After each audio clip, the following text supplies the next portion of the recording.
ni kweli hatuko katika position nzuri kwa sababu hatukuanza vizuri, lakini kikubwa ni kwamba yote yameshapita, lakini tunaendelea kujipanga kwa mechi ambazo zimebaki. Na kuna namna lazima tupambane, tujaribu kuwajenga kisaikolojia vijana, kusahau kila baada ya mchezo, wasahau uliopita, tupange mchezo unaofuata.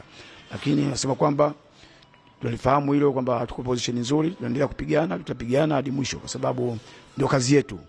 So nadhani vijana wanalitambua hilo, na naamini pengine Mungu akipenda inshallah basi tukipata point 3 nadhani tutajengea confidence kwa michezo ambayo itakokuja mbele. Mchezo tumejiandaa vizuri.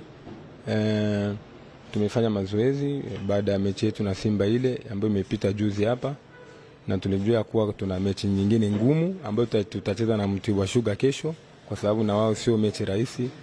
Nakumbuka raundi ya kwanza walitufunga goli, wametufunga.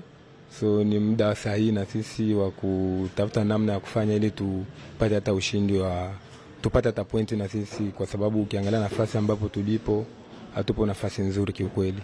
Ni wajibu wetu sisi wachezaji kupambana ili kuhakikisha tuangalie namna ya kupata hata na sisi pointi 3.